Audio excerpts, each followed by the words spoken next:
اللهم صل على سيدنا ومولانا محمد وعلى سيدنا علي وسيدتنا فاطمة وسيدتنا زينب وسيدنا حسن وسيدنا حسين. اعوذ باللہ من الشیطان الرجیم. بسم اللہ الرحمن الرحیم. الحمد للہ رب العالمین والصلاة والسلام علی اشرف الانبیاء والمرسلین واہل بیتہ الطیبین الطاہرین المعصومین. اما بعد. سورہ مبارکہ کہف آیت نمبر 19 سے آیت نمبر 22 19 سے 22 تک اصحاب کہف ہی کے حوالے سے گفتگو آگے بڑھتی ہے.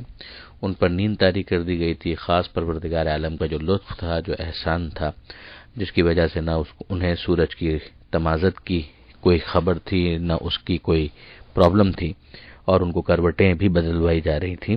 پروردگار عالم آگے ارشاد فرماتا ہے وَكَذَلِكَ بَعَثْنَاهُمْ لِيَتَسَاءَلُوا بَيْنَهُمْ، اور یوں ہی ہم نے انہیں اٹھایا کہ وہ آپس میں سوال و جواب کریں.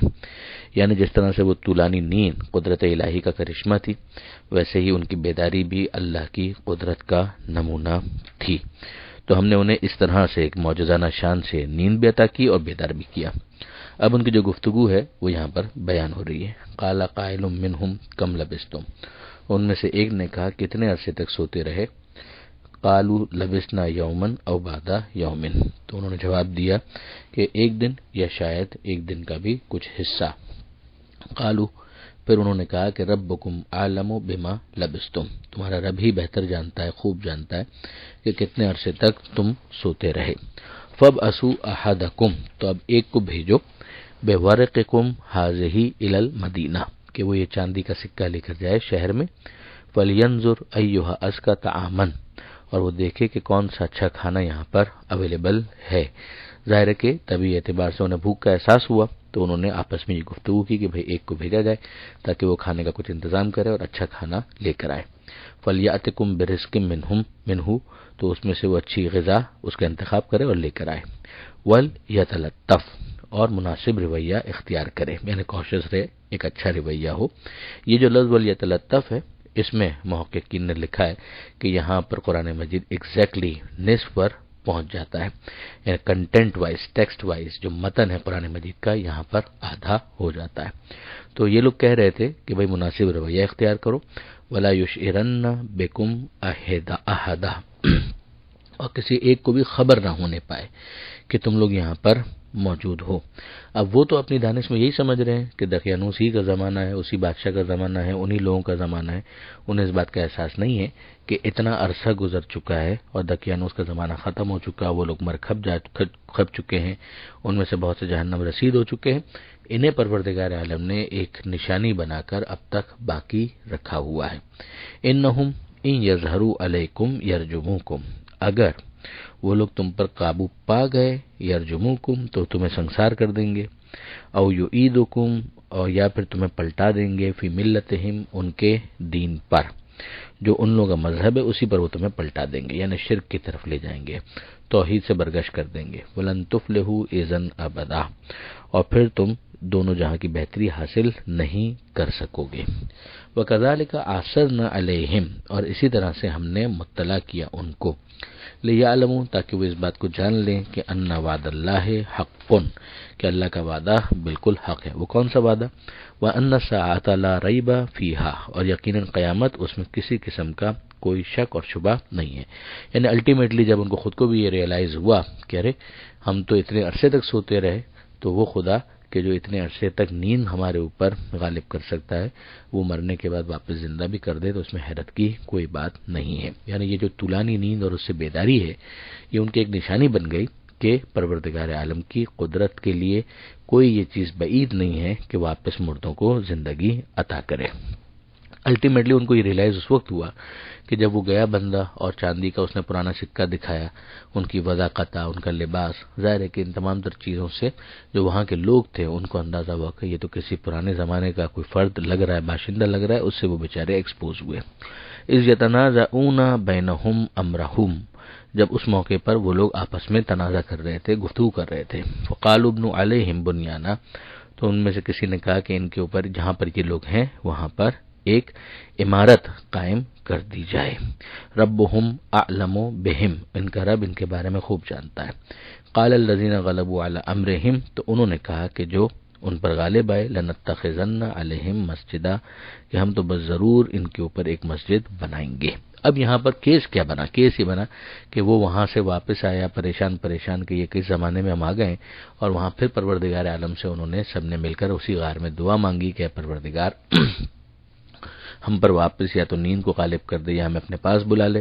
پھر پروردگار عالم نے ان کو یا موت دے دی یا ان کے اوپر ایک طولانی نیند اور غالب کر دی، طاری کر دی، اور وہ اسی غار کے اندر واپس ہو گئے۔ اور جو دوسرے افراد وہاں پر تھے، یعنی اس جگہ ان کو پتا تو چلا کہ یہ کچھ ایکسٹرا آرڈنری کیس ہے، اسپیشل کیس ہے، انہوں نے آپس میں گفتگو کرنا شروع کی اور بالآخر پہنچے اس جگہ پر کہ جہاں یہ لوگ غار کے اندر تھے، اور انہوں نے دیکھا کہ یہ لوگ تو اسی طریقے سے سو رہے ہیں۔ تو پھر انہوں نے ان کو مردہ پایا اور وہاں پر یہ طے کیا کہ اب ہمیں یہاں پر کیا کرنا چاہیے۔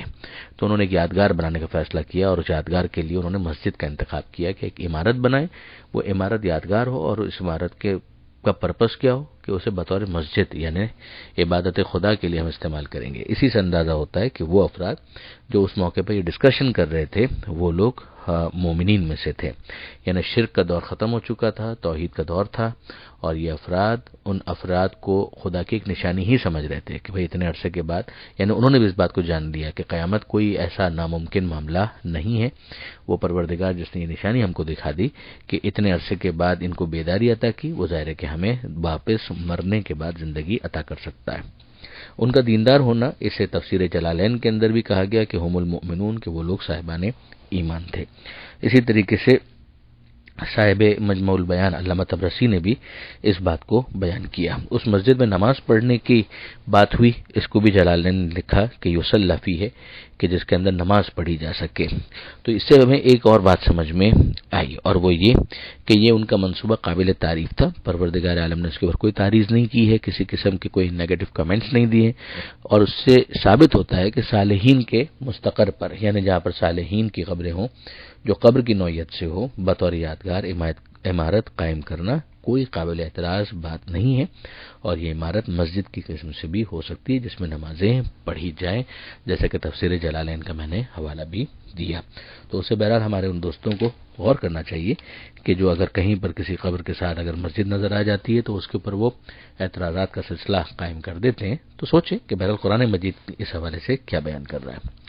سیقولون ثلاثہ رابعہم کلبہم، اب جو ان کی تعداد کے اعتبار سے جو مختلف اقوال بن گئے ان کو پروردگار عالم نے یہاں پر بیان کیا کہ عنقریب وہ کہیں گے کہ 3 ہیں یہ، رابعہم کلبہم، اور چوتھا ان میں ان کا کتا ہے۔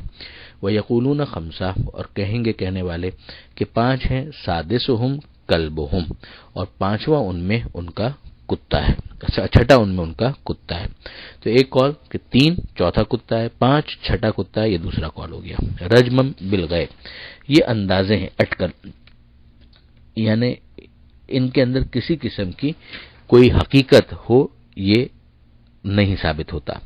پھر اس کے بعد اگلا قول پروردگار عالم نے بیان کیا کہ وہ یقولون سبعہ وثامنہم کلبہم، اور کہیں گے کہ 7واں ہے اور اس میں سے 8واں جو ہے وہ کتا ہے، 7 ہے اور 8واں کتا ہے۔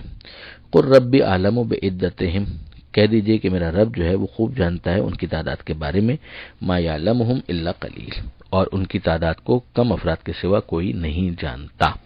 اب یہاں بعض مفسرین نے کہا کہ جو پہلے 2 اقوال تھے کہ ان کی تعداد 3 ہے اور چوتھا کتا ہے، 5 ہے اور چھٹا کتا ہے، اس کو پروردگار نے اٹکل یعنی کنجیکچر سے تعبیر کیا ہے، رجمم بالغیب کا ہے۔ مگر یہ جو آخری قول ہے کہ 7 ان کی تعداد اور 8واں کتا ہے، اس کے بارے میں ایسا کوئی تبصرہ نہیں ہے، تو اس سے اندازہ یہی ہوتا ہے کہ یہی قول ترجیح رکھتا ہے۔ ابن عباس کی طرف بھی اس بات کو منسوب کیا گیا ہے، اور انہوں نے کہا کہ میں ان قلیل افراد میں سے ہوں کہ جن کو ان کی تعداد معلوم ہے، اور یہی تعداد جو آخری قول ہے اس کو انہوں نے بیان کیا۔ کہ 7 ان کی تعداد تھی اور 8واں کتا تھا، اور ظاہر ہے کہ ان کے لیے اس بات سے واقف ہونا بنا حدیث کے ممکن نہیں تھا، لہذا ایسا محسوس ہوتا ہے کہ پیغمبر اکرم صلی اللہ علیہ وآلہ وسلم سے انہوں نے اس کو سنا تھا۔ اب یہاں پر پروردگار عالم نے ایک نصیحت کی کہ فلا تمہارے فیہم الا مراء ظاہرا، کہ بحث مت کرو ان معاملات میں مگر ان معاملات میں بات کرو کہ جو بالکل صاف ہوں۔ اس میں کیا فرق پڑے گا؟ مثلا ان کی تعداد کتنی ہے، اس سے بھی کیا فرق پڑنے والا ہے، اور جس چیز کی رپورٹ اگر 100% نہ آئی ہو تو اس کو جاننے کا اور ذریعہ بھی کیا ہو سکتا ہے۔ ولا تستفت فیہم منہم احدا، اور ان کے بارے میں ان میں سے کسی سے دریافت نہ کیجیے، اور ظاہر ہے کہ نہ ہمارے دین کا معاملہ اس پر ٹھہرا ہوا ہے کہ ان کی تعداد کتنی تھی کہ ہمیں اس بارے میں زیادہ تشویش ہو۔ ایک علمی اکیڈمک ایک مسئلہ تو ہو سکتا ہے، مگر ظاہر ہے کہ اس کو جاننے کا ذریعہ یا مشاہدہ ہے یا کسی معتبر فرد کی رپورٹنگ۔ تو جو معتبر فرد کی رپورٹنگ ہے وہ اتنی ہو سکتی تھی جتنی میں نے گزارش کر دی، اور اس کے علاوہ آبزرویشن اس وقت اس کا امکان نہیں ہے۔ یہاں پر یہ صفحہ مکمل ہوا۔ پروردگار عالم سے دعا ہے قرآن پڑھنے، سمجھنے اور عمل کی توفیق عطا فرما، وارث قرآن امام زمانہ کے ظہور میں تعجیل فرما، وآخر دعوانا ان الحمد للہ رب العالمین، والسلام علیکم ورحمۃ اللہ۔